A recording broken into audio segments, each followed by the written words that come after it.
சாந்தி sister. விஷயம் இருக்கிறீங்களா?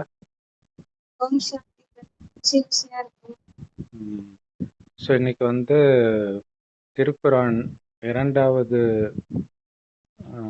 அதிகாரம் பசு அல்பக்கரா புனித பசு அப்படின்னு அர்த்தம். ஸோ அதுல இருந்து 256வது வசனம் பார்க்குறோம் சிஸ்டர். அது படிங்களாம். சத்திய இஸ்லாம் மார்க்கத்தில் எத்தகைய நிர்பந்தமும் இல்லை. ஏனெனில் வழிகேட்டிலிருந்து நேர்வழி திட்டமாக தெளிவாகிவிட்டது. ஆகவே எவர் தாகூத்தை அதாவது ஷைத்தானை நிராகரித்துவிட்டு அல்லாவை விசுவாசிக்கின்றாரோ அவர் திட்டமாக அருந்து போகாத பலமான கயிற்றை பற்றி பிடித்துக் கொண்டார். மேலும் அல்லாஹ் செவி ஏற்கிறவன், நன்கறிப்பவன். Super super super super. இது வந்து பிரம்மகுமாரிகள் மூலமாக அல்லாஹ் நேரடியாக பேசும்போது கூட இந்த விஷயம் வெளிப்பட்டு இருக்கும். அது என்னன்னா, எல்லோரும் அழியக்கூடிய ஆதாரத்தை குறிச்சிக்கிறாங்க. அழிவற்ற ஆதாரம் கடவுள் மட்டும்தான். அழியக்கூடிய ஆதாரம் பிடிக்கிறது வந்து எப்படின்னா, இப்போ ஒரு தண்ணியில மூழ்கும் போது மூழ்கக்கூடிய ஒரு பொருளை பிடிக்கிற மாதிரி பிடிச்சா இன்னும் நீங்க தான் கீழே போயிட்டு இருப்பீங்க. அப்ப மூழ்காத ஒரு திடமான ஒரு பொருளை பிடிச்சா மட்டும்தான் நீங்க சேஃபா இருக்க முடியும். ஸோ அதுதான் இறைவன். ஸோ இங்க வந்து இதுதான் ரொம்ப முக்கியம். நேர்வழியில் நிர்பந்தம் கிடையாது இல்லையா? இங்க வந்து நீங்க இதை ஃபாலோ பண்ணியே ஆகணும். கடவுள் ஃபாலோ பண்ணணும்னு தான் சொல்றாரு. ஆனா அதுக்காக எந்த தண்டனையும் கிடையாது, இங்க கிடையாது. அதுக்கப்புறம் உண்டு, அது வேற விஷயம். அது ஃபாலோ பண்ணாததுக்காக கிடையாது, நம்ம ஏற்கனவே செய்த பாவத்திற்காக. ஸோ இங்க வந்து சொல்றாரு, ஆத்மாவை தான் பார்க்கணும், உடம்ப பார்க்கக்கூடாது, கரிமீன் சாப்பிடக்கூடாது, அன்பா இருக்கணும், இந்த மாதிரி நிறைய விஷயங்களை கடவுள் சொல்லிக்கிட்டே இருக்காரு. ஆனால் இதை பண்ணலன்னா ஏதாவது ஆக்ஷனா அப்படி எதுவும் இப்ப கிடையாது. அதுதான் நிர்பந்தம் கிடையாது. ஆனா மதங்கள்ல அப்படி இருக்குது இல்ல, இதை பண்ணலன்னா கடுமையான சட்டம் இருக்குது. இஸ்லாமிய மதத்திலுமே இருக்குது. நேர்வழியில தான் இந்த நிர்பந்தம் கிடையாது. சரி, அதாவது கடவுளுடைய வழியில கிடையாது.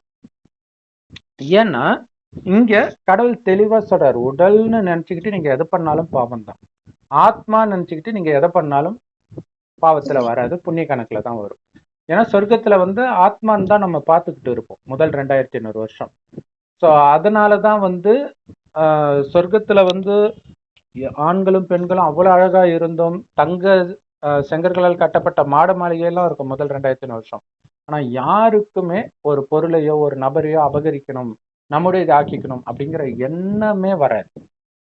அதுக்கு காரணம் என்னன்னா, அவங்களுடைய கவனம் ஆத்மாவில் இருக்கும், அதாவது உயிர். அது இங்க இருக்கிறதுனால தான் அங்க பொட்டு வைக்கிற பழக்கம் இருக்கு. ஸோ அந்த ஆத்ம உணர்வு இப்ப இல்லை. 2500 வருஷம் கழிச்சு உடம்புன்ற உணர்வு வரும்போதுதான் காமம், கோபம், பற்று, பேராசை, அகங்காரத்துக்கு அடிமையானோம். அங்க குழந்தை கூட கணவனும் மனைவியும் நமக்கு ஒரு வாரிசு வேணும்னு நினைக்கும் போது மனைவி கர்ப்பம் அடைவார்.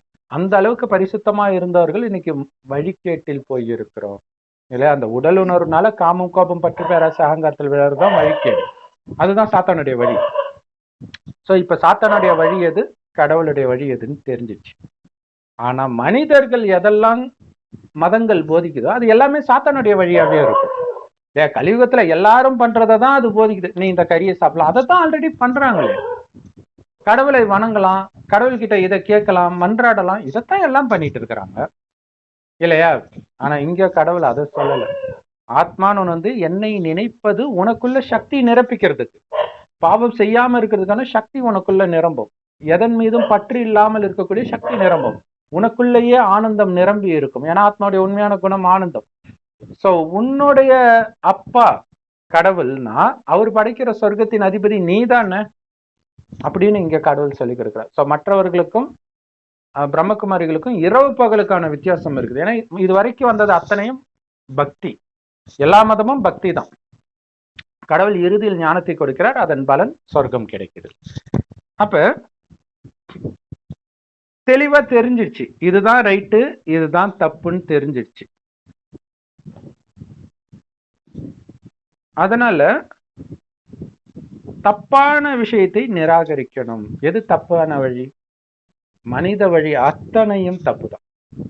அது யாரா இருந்தாலும் சரி இல்லையா? சொர்க்கத்துல எந்த தப்பும் பண்ண மாட்டோம், ஆனா சொர்க்கத்துல இருந்தவர்கள் தான் நரகத்துக்கு வந்துட்டாங்க. தப்பு பண்ணதுனால தான் நரகத்துக்கே வராங்க.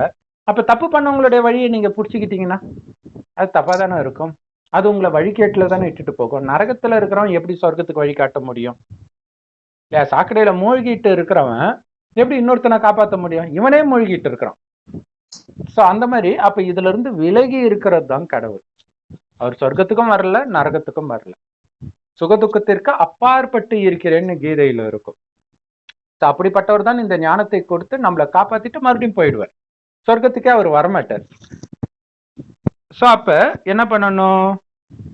அல்லாவின் வழியை பிடிக்கணும். அல்லாவின் வழின்னா மனித வழி அத்தனையும் கட் பண்ணு. மனிதர்கள் மேல உள்ள பற்ற அத்தனையும் கட் பண்ணு. ஒரு இறைவன் மட்டும்தான். அதை இந்து மதத்துல ஒரு சூப்பர் கதை இருக்கும், மார்கண்டேயன் கதை. 18 வயசுல அவன் இறந்துருவான்ட்டு அது ஒரு வரமோ சாபமோ அப்படி வந்துடும்.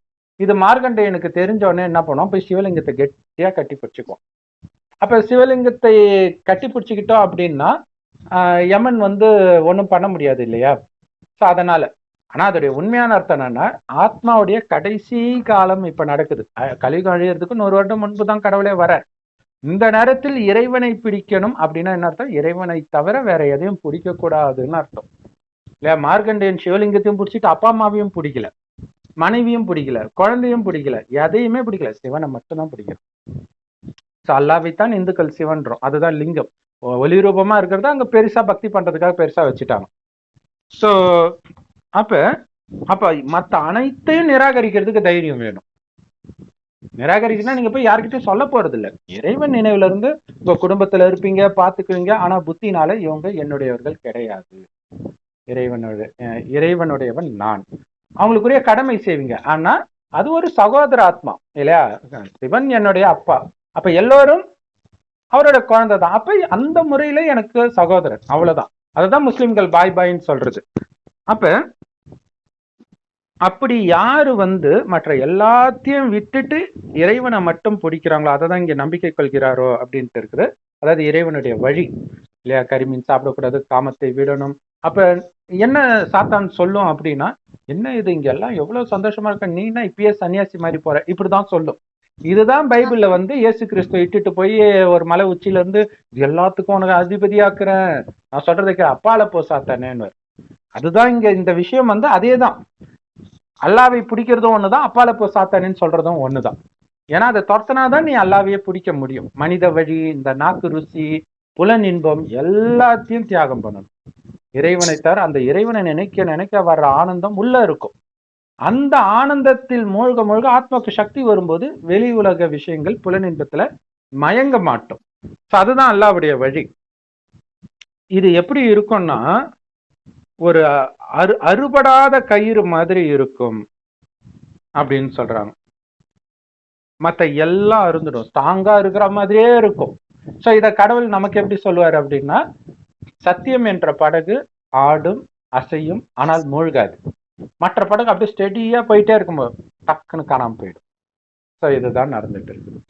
ஸோ அதுக்குதான் கடவுள் நம்மளை குடும்பத்துல இருந்தாலும் விலகி இருக்க சொல்றாரு. இறைவன் மட்டும்தான் உனக்கு இருக்கணும், மற்ற யாரோடையும் உனக்கு எந்த தொடர்பும் கிடையாது. அதனாலதான் இந்து தெய்வங்கள்லாம் தாமரை மலர் மேல உட்காந்துட்டு இருக்கிற மாதிரி இருக்கும். சாக்கடையில தாமரை இருக்கும், ஆனா அதாவது செடி சாக்கடையில இருக்கும் வேறெல்லாம், ஆனா தாமரை மட்டும் அப்படி மேல நீட்டி அதுக்கு மேல இருக்கும். சோ அவ்வளவு அழகா இருக்கும். அந்த மாதிரி நம்ம இந்த கலியுக சாக்கடையில இருந்தாலும் புத்தி இறைவனோடு இருக்குது இல்லையா? மேல இருக்கக்கூடிய இறைவன் ஒளிப்புள்ளி, நானும் ஒளிப்புள்ளி, எனக்கு உடம்பே கிடையாது அப்படின்னு அவரையே நினைக்கிறோம். ஏன்? மீண்டும் சொர்க்கம் வரப்போகுது, அங்க நான் தேவதையாக போறேன். அப்ப அங்க இருக்கிற குணம்தான் எனக்கு வரணும். கலியுகத்துல இருக்கிற காமம், கோபம், பற்று, பேராசை, அகங்காரம் வரக்கூடாது. சொர்க்கத்துல இருக்கிற அன்பு, அமைதி, ஆனந்தம், தூய்மை, இதுதான் வரணும். அது இறைவனுடைய நினைவிலேயே மூழ்குவதன் மூலமாகும். இறைவன் கொடுக்கிற ஞானம் கடைசி 100 வருடம் ஒரு வயோதிகர் உடம்புல கொடுக்கிறார். அவருக்கு தான் பிரம்மான் பேர் வைக்கிறார். அதைத்தான் ஆதாம்னு சொல்றது. சோ உடம்பை பற்றிய சிந்தனையிலே மூழ்கி இருக்கிற மனிதனை நீ உடம்பு கிடையாது ஆத்மான்னு எழுப்புறத தான் களிமண்ணுல இருந்து, அதாவது மண்ணோட மண்ணா கிடக்குறான் மனுஷன், மண்ணுனால ஆன உடம்பு, இதுல மூழ்கினவனை எழுப்புறது தான் ஜீவ சுவாசத்தை கொடுத்து எழுப்பினார் அப்படின்ட்டு இருக்குது. சோ அந்த உள்ளர்த்தம் எல்லாமே இறைவனுடைய ஞானத்தை கொடுக்கும் போதுதான் எல்லாராலையுமே புரிஞ்சுக்க முடியும். எல்லாராலையும் புரிஞ்சிக்க முடியாது. கோடியில் சிலர் தான் அதை புரிஞ்சுக்குவாங்க அப்பவும். ஏன்னா கோடியில் சிலர் தான் சொர்க்கத்திற்கு வர முடியும். சொற்பமானவர்கள் மட்டும்தான் அனைத்தையும் தூக்கி கடாசிட்டு அல்லாவை பிடிப்பாங்க. ஸோ அப்ப அல்லாஹ் செவியேற்பவனாகவும் நன்கு அறிவானாகவும் இருக்கிறார் அப்படின்ட்டு இருக்குது. இது என்னன்னா அந்த கர்மத்தின் விதி. நீங்க கரெக்டா பண்ணீங்கன்னா அதற்கான கூலி உங்களுக்கு தானாக கிடைக்கும். இது கடவுள் வந்து ஓகே இந்த குழந்தை நல்லா பண்ணுது, இந்த குழந்தைக்கு உயர்ந்த போஸ்ட் அப்படி கிடையாது. அப்படி ஒரு விதி அமைச்சாச்சு, அது தானா நடக்கும். இது ஒரு மிஷினரி மாதிரி. Okay sir. அடுத்தது 257. அல்லாஹ் விசுவாசம் கொண்டோருக்கு பாதுகாவலன். அவர்களை இருள்களில் இருந்து பேரொளியின் பால் அவன் வெளிப்படுத்துகிறான். மேலும் அல்லாவை நிராகரித்தோர் அவர்களின் பாதுகாவலர்கள் தாகூத் என்ற சைத்தான்கள் தான். அவர்கள் அவர்களை பேரொளியில் இருந்து இருள்களின் பால் வெளிப்படுத்துகின்றனர். அவர்கள் நரகவாசிகள். அவர்கள் அதில் நிரந்தரமாக தங்கி இருப்பவர்கள். சூப்பர். ஸோ அல்லாவே போதுமானவன் அப்படின்னு கூட வரும் குரான்ல. சூப்பரானது இது. அதுக்கு அர்த்தமும் இதுதான் நம்ம இவ்வளவு நேரம் சொன்னது. கடவுளை பிடிச்சிட்டு மற்ற எல்லாத்தையும் விடுறது. ஸோ அப்படி அல்லாஹ் மட்டும்தான் நம்பிக்கை, மனிதர்கள் கிடையாது.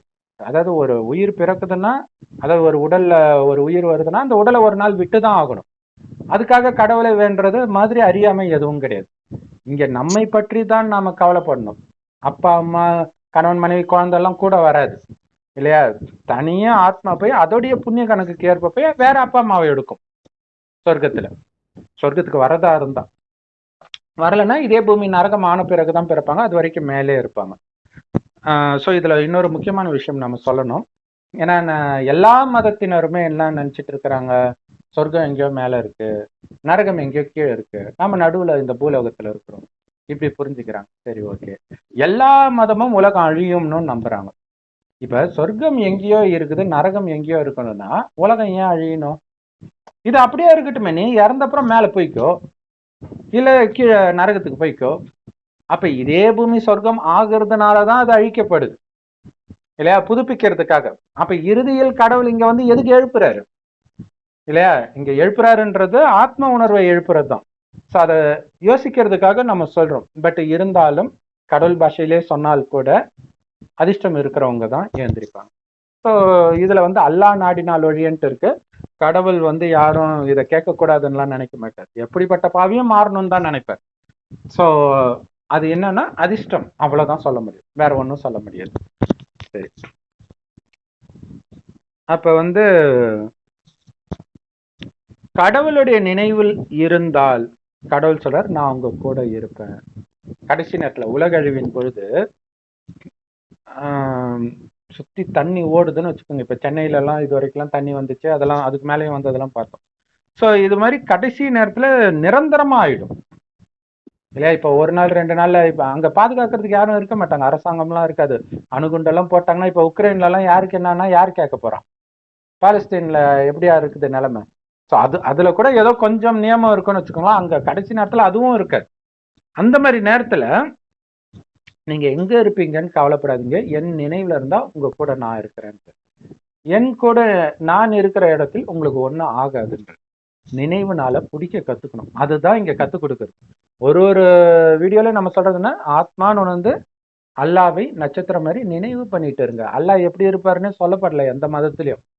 அல்லாஹ் வந்தா முதல்ல அவரை பற்றி அறிமுகத்தை தான் கொடுப்பார். திரும்ப திரும்ப சொல்றது எதுக்கு? செவிடங்காதுல சங்கு ஊத ஊத கொஞ்சமாவது காது கேட்கட்டும், கொஞ்சமாவது கண்ணு தெரியட்டும், ஞான கண்ணு. அதுதான் கண்ணிருந்தும் குருடர்களாக காதிருந்தும் செவிடர்களாக இருக்கிறீங்களேன்னு இயேசு சொன்னதெல்லாம் இப்ப நடக்கிற விஷயம், அப்பத்தைய விஷயம் கிடையாது. அப்ப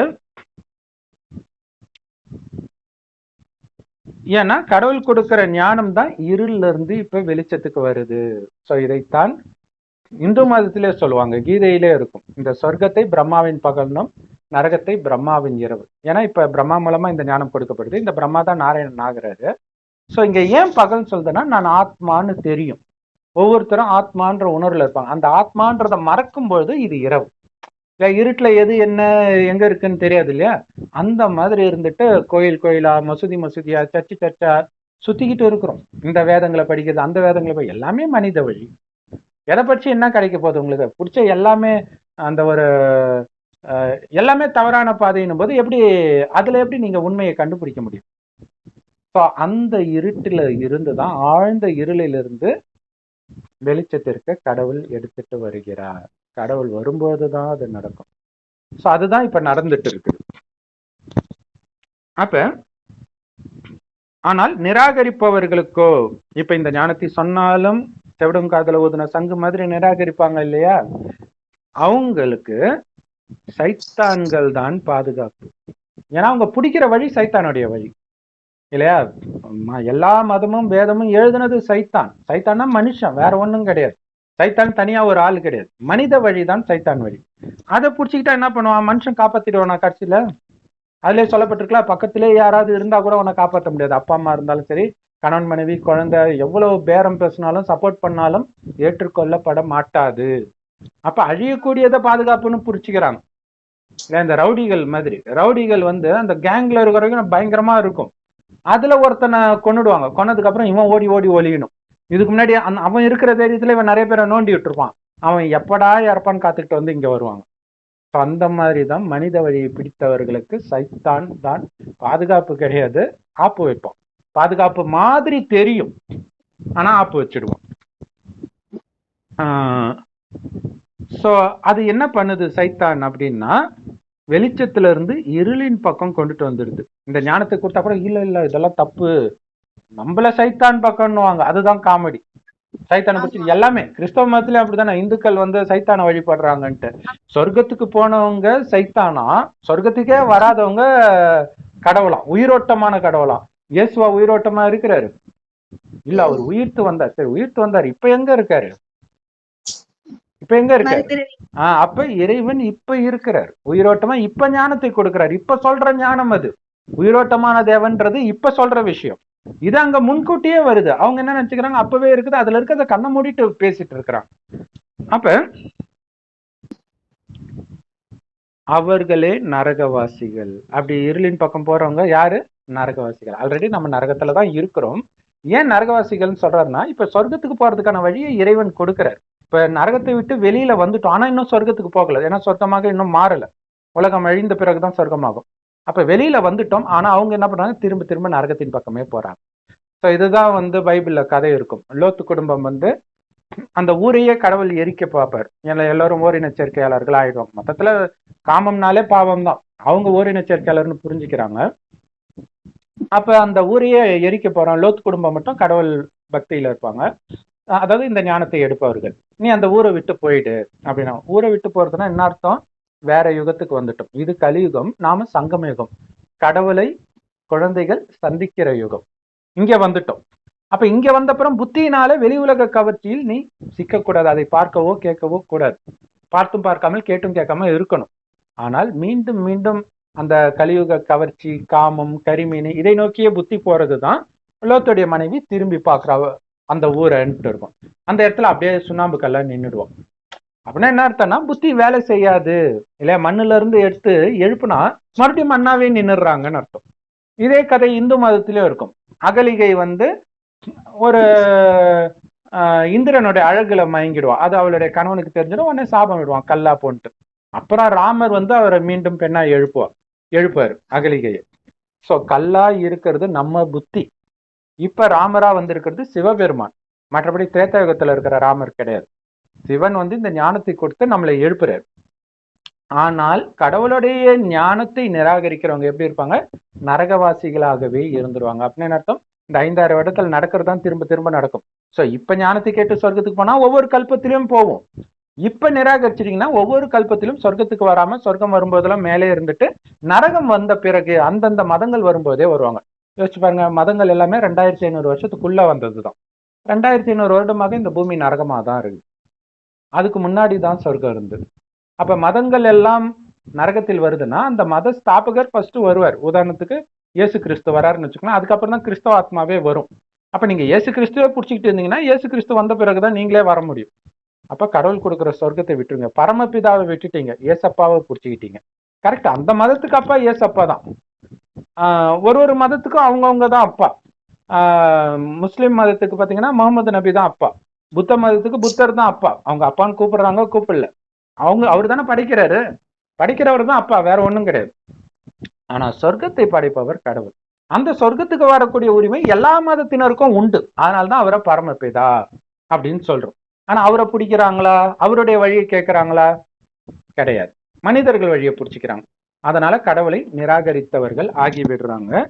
அப்படி நிராகரித்தவர்களுக்கு என்றென்றைக்கும் நரகத்திலேயே இருந்துடுவாங்க அப்படின்னு சொல்லப்பட்டிருக்கு.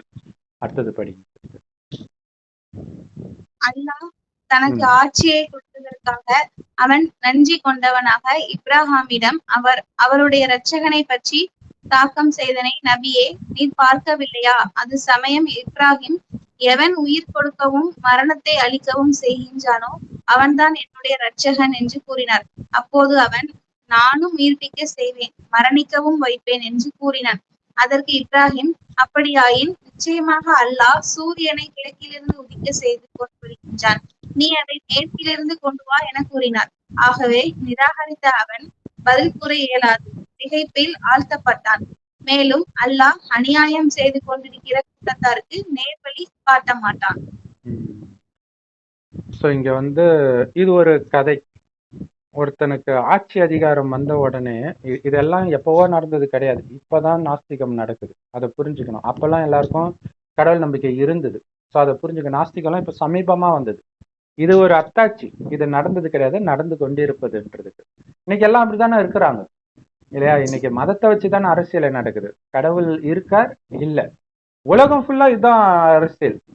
உலகம் ஃபுல்லா பாத்தீங்கன்னா அந்த கம்யூனிஸ்ட் சித்தாந்தம் அங்க பெரும்பான்மையான மதம் எதுவோ அதுக்கு எதிராக நின்று, அதுக்கு எதிராக யார் இருக்கிறாங்களோ அவங்களோட சேர்ந்துட்டு அவங்களுக்கு தொல்லை கொடுக்கறது தான் உலகம் ஃபுல்லா நடக்கிற அரசியல்.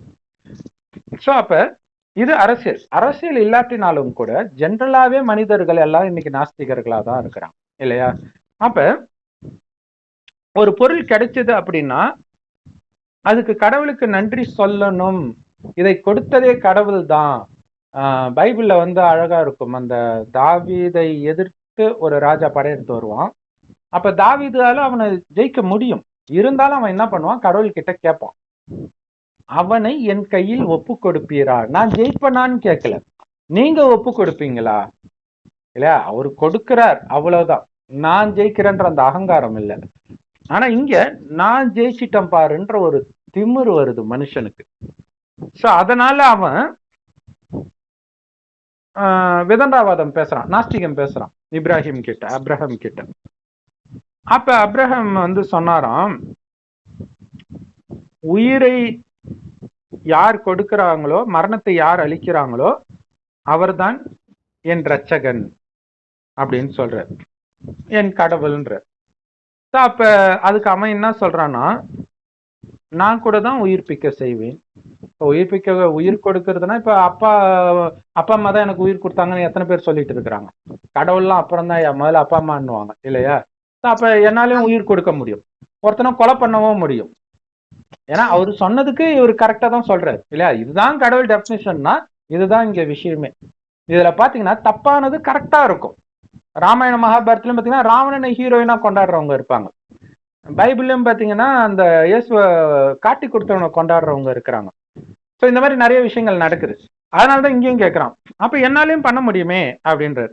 ஸோ அப்ப இப்ராஹிம் என்ன சொல்றாரு, அப்படியா, அல்லாஹ் சூரியனை கிழக்குல உதிக்க செஞ்சாரு, அதை நீ இப்ப மேற்குல கொண்டுட்டு வா அப்படின்னு இவர் கேட்ட உடனே அவன் வாயடிச்சு போயிட்டான் அப்படின்றாரு. ஸோ இது ஒரு தர்க்கம் கிடையாது. ஏன்னா கடவுள் நம்பிக்கை உள்ளவர்களை விட நாஸ்திகர்கள் பாத்தீங்கன்னா கொஞ்சம் புத்திசாலியா தான் இருப்பாங்க ஜென்ரலா. அதாவது இந்த மனிதர்கள் படைத்த பக்தி மார்க்கத்தின் மதங்களை சொல்றேன். கடவுளுடைய ஞானத்தை எடுத்தவர்கள் அதை சொல்லல, டைரக்டா ஞானம் எடுத்தவங்க பதில் சொல்ல முடியும். பட் பக்தி மார்க்கத்துல இருக்கிறவங்களோட நாஸ்திகன் புத்திசாலியா தான் இருக்கும். அப்ப உண்மையிலே இப்படி கேட்டிருந்தா, ஏன்னா நானும் நாஸ்திகனா இருந்திருக்கிறேன்ல, அதனால என்கிட்ட ஒருவேளை இப்படி கேட்டிருந்தா நான் என்ன பண்ணிருப்பேன், சரிப்பா அதான் உன் கடவுள்னு சொல்றல்ல, நீ உன் கடவுளை வரவை செவ்வாய்க்க என்னது கிழக்குல இருந்து மேற்குக்கு, நான் இப்ப ஒத்துக்கிறேன் கடவுள் இருக்காருன்ட்டு. இப்படித்தானே கேட்பாங்க. இவ்வளவு குழந்தைத்தனமா நடந்திருக்கும், யோசிச்சு பாருங்க. ஏன்னா இது ஒரு அபிராமி அந்த அதில வரும், அமாவாசை அன்னைக்கு பௌர்ணமி வரும்ன்ட்டு அபிராமி பத்திரம் யாரோ ஒருத்தர் சொல்லிடுவார். அது ஒரு படமா கூட வந்திருக்குது. அது உள்ளுக்குள்ள அந்த சாமி இருக்கிற போதையில அவர் சொல்லிடுவார். உடனே ராஜா கடுப்பாயிடுவார். அப்படியா, சரி வரலன்னா என்ன பண்ண, வரலன்னா போடா, என்ன வேணாலும் பண்ணிக்கிட்டான். உடனே கீழே நெருப்பு எரிய வைப்பாங்க, இது பண்ணுவாங்க. உடனே அம்மன் தோடு தூக்கி போடுவாங்க. அது பௌர்ணமி ஆயிடுச்சுன்னு ஒரு கதை. சோ அது மாதிரி நடக்க முடியாததை கடவுள் தானே நடத்தி காட்டணும். இங்க வந்து நீ கடவுள் கிடையாதுன்றாங்க. ஆனா கடவுள்னு நீ எதை சொல்ற? சாதாரணமா நடக்கிறதுக்கெல்லாம் கடவுள் காரணம் நீ சொல்லிட்டு இருக்கிற. ஆனா அது கடவுளுடைய வேலையே கிடையாது. சூரியனை உதிக்க வைக்கிறதோ மறைய வைக்கிறதோ கடவுளுடைய வேலை கிடையாது. குழந்தைய பிறக்க வைக்கிறதையோ அழிக்க வைக்கிறதோ கடவுளுடைய வேலை கிடையாது. அது இயல்பாக நடந்துட்டு இருக்கு இல்லையா? ஆத்மா அழிவற்றது, அது மீண்டும் மீண்டும் பிறந்துகிட்டே தான் இருக்கும். ஆனா கடவுளுடைய வேலை என்ன அப்படின்னா, கடைசியில வந்து நீ செய்த பாவம் எல்லாம் காமம் கோபம் பற்று பேராசாங்காரம், அதுக்கு காரணம் உடல் உணர்வு. அதுல இருந்து விடுபட்டு ஆத்ம உணர்வுல இரு, ஒவ்வொருத்தரும் சகோதர ஆத்மான்னு பாருன்ற.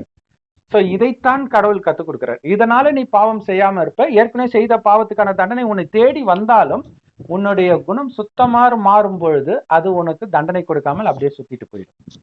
சோ இதுதான் மகாபாரதத்துல பாத்தீங்கன்னா, ஒருத்தனை நோக்கி விடுற பிரம்மஸ்திரம் கிருஷ்ணர் உடனே சொல்லுவார் பீமனை, கதாயுதத்தை கீழே போட்டுருன்ட்டு டக்குன்னு கீழே போட்டுரும். அப்படின்னா என்ன அர்த்தம்னா, எதிர்க்கிறது கிடையாது. அந்த எதிர்க்கிற சமஸ்காரமே வந்து இந்த காமத்தினால கோபம் பற்று பேராசை அகங்காரத்தினால உந்தப்பட்டுதான் ஒருத்தன் எதிர்ப்பானே. அப்ப அதை விட்டுட்டான்னா என்ன அர்த்தம்? 5 விகாரத்தையும் விட்டுட்டான்னு அர்த்தம். அப்ப அது பிரம்மாஸ்திரம் சுத்தி பார்த்துட்டு போயிடும். சோ இதுதான் இறைவனுடைய ஞானமே தவிர, வள்ளலார் கூட சொல்லுவார், ஐயோ தாயின் கர்ப்பத்துல அந்த மலம் சிறுநீர் இதுல இருந்தெல்லாம் என்ன பாதுகாத்தாயே இறைவா. இது நீங்க எக்ஸாஜரேட் பண்ணி சொல்லிக்கலாம். ஆனா அதெல்லாம் கடவுளுடைய வேலை கிடையாது. உன்னுடைய பாவ கணக்கு புண்ணிய கணக்குக்கு ஏற்ப உடல் கிடைக்கும், அவ்வளவுதான். முன் ஜென்மத்து ஞாபகம் கர்ப்பத்துல இருக்கும். அங்க குழந்தை உடம்புல இருந்துட்டு துடிச்சா உடம்பு என்ன ஆகும்? இப்பயே நம்ம துடிச்சா நமக்கு பேனிக் அட்டாக் வரும், நோய் வரும். குழந்தை துடிச்சா என்ன ஆகும்? அதனாலதான் ஊனம் நிறைய பிறக்கிறதெல்லாம். இதுக்கும் கடவுளுக்கும் சம்பந்தம் கிடையாது. இது தானா நடக்குது. கடவுள் இதுக்குள்ள தலையிட மாட்டார். ஆனா கடவுள் இப்ப வழி கொடுக்கிறார், எல்லோருக்கும் கொடுக்கறதுக்கு முயற்சி பண்றார். ஆனால் நிராகரிக்கிறாங்க இல்லையா அவங்க. அப்ப என்னன்னா, இதுல சொல்ல வர்ற மெசேஜ் கரெக்ட், பட் ஆனா கொடுக்கிற உதாரணம் தவறு. சோ அதை நம்ம சொல்றோம். மனிதன் கடவுள் ஆக முடியாதுன்றது கரெக்ட். ஆனா அதுக்கு ஒரு மெசேஜ் கொடுக்குறாங்களே, சூரியனை இந்த பக்கம் இந்த மேஜிக் பண்றது கடவுளுடைய வேலை இல்லை. கடவுள் ஒரு மேஜிக் பண்றாரு. என்ன மேஜிக்? காமம் கோபம் பற்று பேராசை அகங்காரத்துல மூழ்கி இருக்கிற மனிதர்கள் நிரம்பிய உலகத்தை இப்படின்னா என்னன்னே தெரியாத பரிசுத்தமான உலகமா மாத்துற, சிவாலயமா மாத்துற. அதனாலதான் இயேசு சொல்றாரு, எங்க அப்பாவை விபச்சார விடுதியா மாத்திட்டீங்களாடான்ட்டு அடிப்பார். அவங்க சர்ச்சின்னு நினைச்சிட்டாங்க. இந்த பூமி பாரத பூமி தான் சொர்க்கமாக இருந்தது. அதைத்தான் இன்னைக்கு ஒட்டுமொத்த உலகமே விபச்சார விடுதி ஆயிடுச்சு. எல்லாருடைய பார்வையிலும் காமம் இருக்குது, இப்படி ஆயிடுச்சு. சோ இதை மாத்துறதுதான் கடவுளுடைய வேலை. மற்றபடி இந்த சின்ன சின்ன மேஜிக் பண்றதெல்லாம் அவருடைய வேலை கிடையாது. ஒருத்தர் குழந்தை பிறக்கிறது, கல்யாணம் பண்ணி வைக்கிறது, இந்த மாதிரி வேலையெல்லாம் கிடையாது. கல்யாணம் ஆயிட்டா மட்டும் நிம்மதியா இருப்பாங்களா? குழந்தை பிறந்துட்டா மட்டும் நிம்மதியா இருப்பாங்களா? சரி, செத்தவனை எழுப்பியா விட்டுட்டா கூட மறுபடியும் அவன் சாக மாட்டானா? இது கடவுள் இப்படிலாம் நேரத்தை வீணாக்கிட்டு அல்பத்தனமான மேஜிக் எல்லாம் பண்ணிட்டு இருக்க மாட்டார். அனைத்தும் நிரம்பிய உலகத்தை கொடுத்துட்டு போறது மட்டும்தான் அவருடைய வேலை. அதுக்கு இறைவனுடைய நினைவுல மட்டும் இருக்கணும். ஏன்னா உலகம் அழியும் போது நம்முடைய உறவுகள் எல்லாம், உறவு சொத்தெல்லாம் அழியும் போது நீங்க துடிக்க கூடாது. அதுக்காக தான் இந்த ஞானத்தை கொடுத்து ஆத்மாவுக்கு பலத்தை ஏற்றுக்கொள்ளுங்க. உடம்பு இருக்குதுன்றதே மறந்து ஒளியாகவே உணரும் போது பயமே இருக்காதுன்றது. அதுக்கு முயற்சி தேவை, பயிற்சி தேவை. சோ அததான் கடவுள் சொல்றாரு.